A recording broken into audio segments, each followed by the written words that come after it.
আসসালামু আলাইকুম। এখন বাজারে অনেক সজনে পাওয়া যাচ্ছে, তাই আজ আমি আপনাদেরকে সজনে দিয়ে কিভাবে শুকনো সিমের বিচি রান্না করা যায় সেটা দেখাবো। চলুন শুরু করা যাক। আমি প্রথমে কড়াইতে একটু তেল নিয়ে নিব। আমি এটা সরিষার তেল দিয়ে রান্না করব।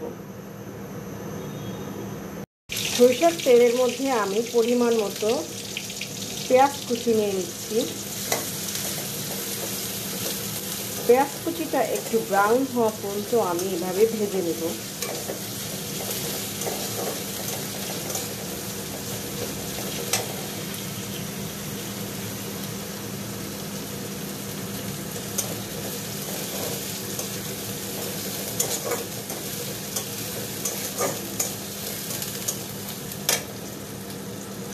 কালার হয়েছে, এখন আমি এখানে একটু পানি দিয়ে নেব।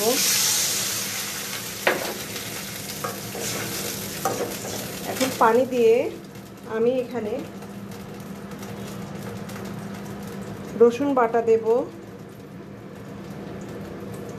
1 টেবিল চামচ, আদা বাটা দেব 1 চা চামচ। এরপরে আমি এখানে একটু পেঁয়াজ বাটা দিয়ে নেব সামান্য, একটু ঘন হবার জন্য। জিরার গুঁড়া দিয়ে নেব 1 চা চামচ।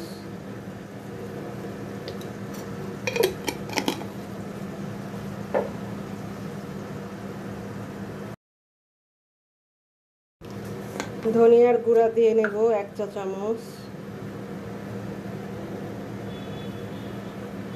এরপরে দিয়ে নেব হলুদ গুঁড়া,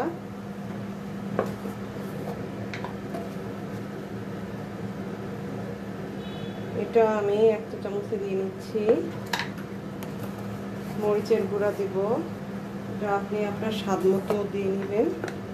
যে বেশি ঝাল খাবেন ঝাল নিয়ে নেবেন, আমি অবশ্য ঝালটা কম খাই।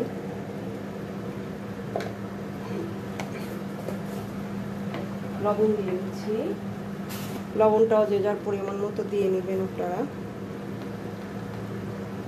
এগুলো দিয়ে মশলাটাকে আমি এখন ভালো করে ভুনা করে নেব। মশলাটাকে আমি নেড়ে নেড়ে ভুনা করে নিচ্ছি।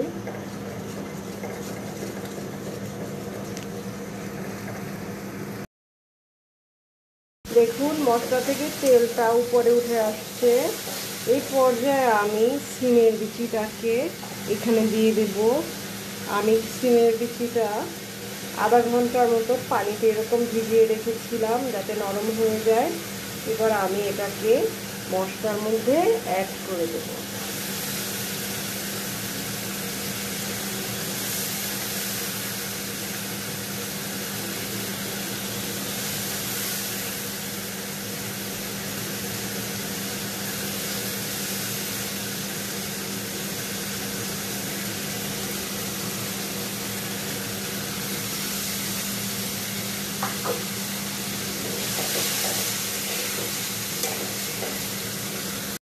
অ্যাড করার পরে আমি এভাবে কিছু সময় নেড়ে চেড়ে মশলাটাকে সিমের বিচির সাথে সুন্দর করে মিশিয়ে নেব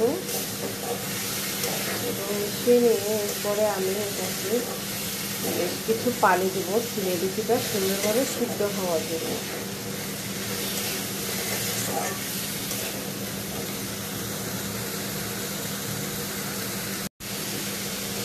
দেখুন এখন আমার পানি দেওয়ার সময় হয়েছে।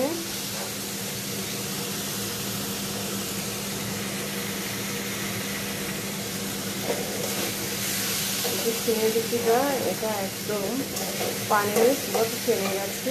এবার আমি পানি অ্যাড করে দিচ্ছি। পানিতে ভিজিয়ে রেখেছিলাম, সে সময় এটার গায়ে যে পানিটা লেগেছিল সেই পানিটা টেনে গেছে। এখন আমি এখানে বেশ কিছু পানি দিয়ে নিচ্ছি।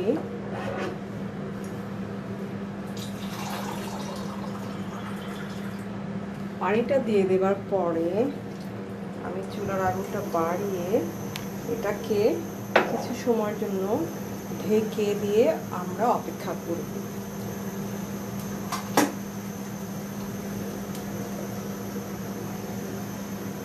তো আমরা কিছু সময় অপেক্ষা করি। দেখুন সিমের বিচিটি সিদ্ধ হয়ে গেছে। এখন আমরা এই পর্যায়ে সজনে দিয়ে নেব। এই যে দেখুন ভেঙে ভেঙে গেছে। তো আমি এখন সজনেটা অ্যাড করে নিচ্ছি।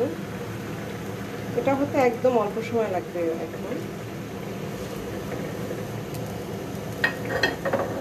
তো আমরা আবার কিছুটা সময় অপেক্ষা করি, সজনেটা হওয়া পর্যন্ত ঢেকে দিচ্ছি।